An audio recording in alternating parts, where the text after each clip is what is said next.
শীতকালীন সবজি খেতে অনেক বেশি মজা। মানে গরমের সময় তো অনেক তরকারি আমরা বাজারে পাই না, অনেক সবজি পাওয়া যায় না। তো শীতের সময় কিন্তু মাশাআল্লাহ ভালো সব ধরনের তরকারি পাওয়া যায়। তো শীতকালীন সবজি দিয়ে সব ধরনের সবজি দিয়ে একটা মানে রেসিপি রান্না করব, একটা মাছ দিয়ে রান্না করব। সেই রেসিপিটি নিয়ে চলে আসলাম। তো এখানে আমি কিন্তু সিম, বেগুন, মূলা, আলু, গাজর, ফুলকপি, টমেটো এগুলো সব কিছু নিয়ে নিছি। আলুও নিছি সাথে। এগুলো আমি সুন্দরভাবে কেটে নিব। মূলাগুলো উপর থেকে একটু ছুলে নিতেছি যাতে মানে দিয়ে ছুরি দিয়ে কুড়ায় নিতেছি যাতে অতিরিক্ত কোনো ময়লা যেন না থাকে, ময়লাগুলো যেন খুব সহজে চলে যায়। তো এই যে দেখেন খুব সুন্দরভাবে পরিষ্কার করে আমি ছোট ছোট করে মূলাগুলো কেটে নিতেছি এক এক করে। গাজরটাও আমি একটু উপর থেকে ছুলে নিয়ে তারপর কেটে নিব ছোট ছোট করে। গাজর দিলে কিন্তু তরকারির একটা সুন্দর আসে, ফ্লেভার আসে এবং তরকারিটা একটু হালকা মিষ্টি মিষ্টি লাগে, বাচ্চারা খেতে খুব বেশি পছন্দ করে।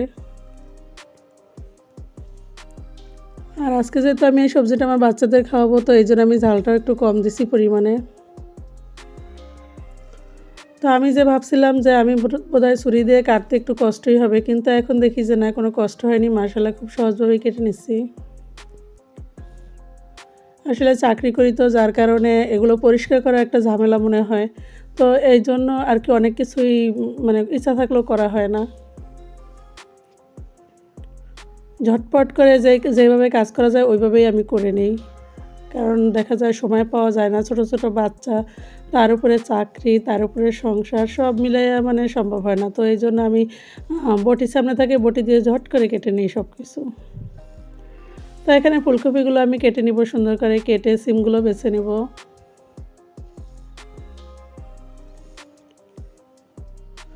তো আমি একটু ভেতরে দেখে নিলাম সিমটা ভালো কিনা, দেখলাম যে না মাশাআল্লাহ ভালোই আছে।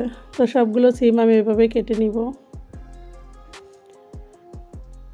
তো কেটে আমি মাছগুলো ভাজি করার জন্য চলে আসলাম। এখানে একটা রুই মাছের মাথা, লেজ আর সাথে কয়েক পিস ছোট ছোট মাছ ছিল বাচ্চাদের জন্য। তো এগুলো আমি সুন্দরভাবে একদম ভেজে নিব।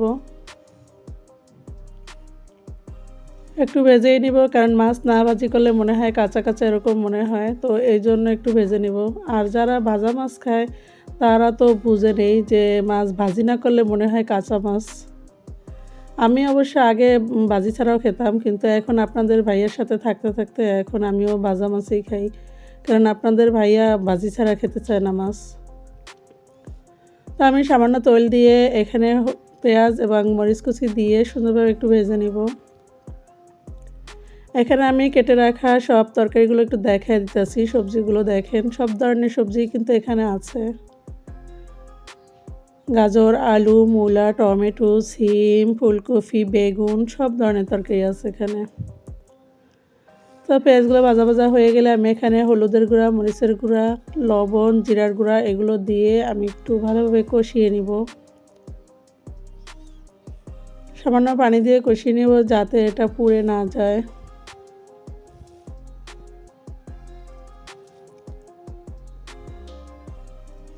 হাতের কাছে যা আছে তা দিয়েই পানি দিয়ে দিলাম আমি।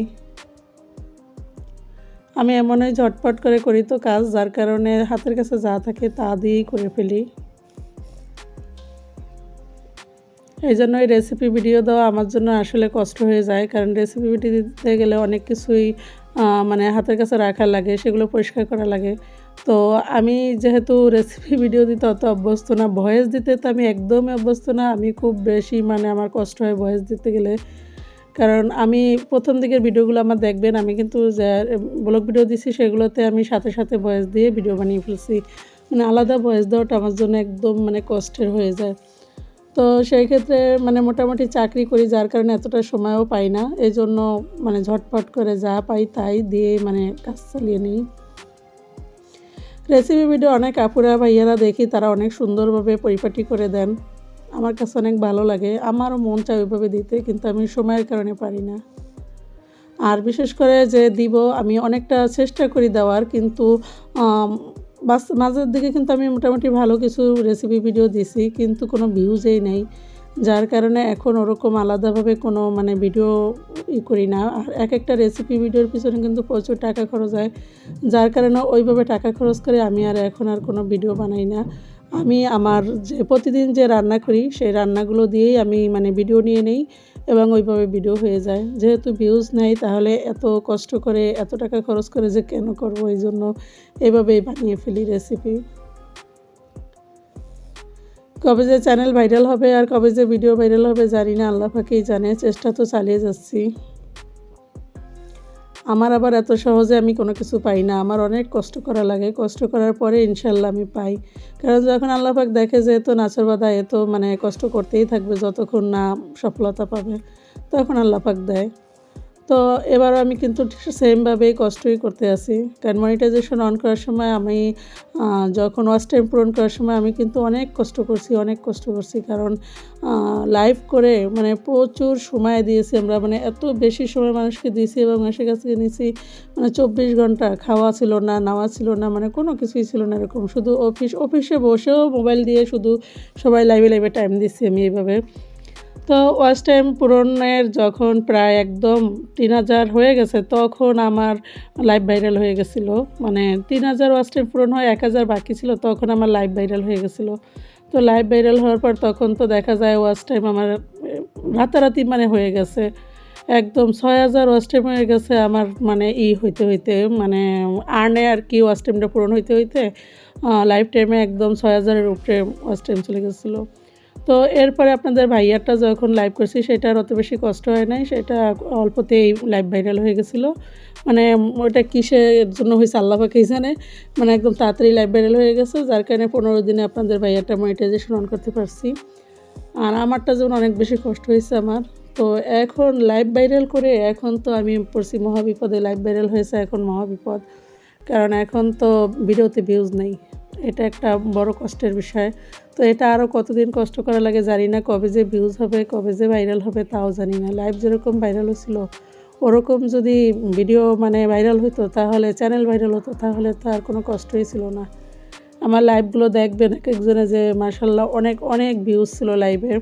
কারণ এমনও দেখা গেছে টপে 1000-এর উপরেও মানে টপে লোক ছিল, যার কারণে খুব সহজে এটা পূরণ হয়ে গেছে। কিন্তু এখন তো ভিউজ নাই, সেখান থেকে কিন্তু আমার সাবস্ক্রাইবও অনেক বেশি চলে আসছিলো। তো লাইভ কিন্তু মনিটাইজেশন অন করার পরে আমি সাথে সাথে লাইভ বন্ধ করে দিছি, কিন্তু এখন তো একদম হযবরল অবস্থা। তো সবাই দোয়া করবেন যাতে আমি ভবিষ্যতের জন্য আরও ভালো করতে পারি এবং আমার ভিডিও এবং চ্যানেল যেন ভাইরাল হয়, যাতে আমাদের কষ্টটা মানে একটু হলেও যায়। কারণ আমরা যারা ভিডিও করি তারা জানি যে কতটা কষ্ট এক একটা ভিডিও নিতে এবং সেটা এডিট করতে, ভয়েস দিতে। অনেক বেশি কষ্ট, অনেক বেশি কষ্ট। তো আজ এ পর্যন্তই। সবাই ভালো থাকবেন, সুস্থ থাকবেন, আমার জানার স্বপ্নের সাথে থাকবেন। আল্লাহ হাফেজ।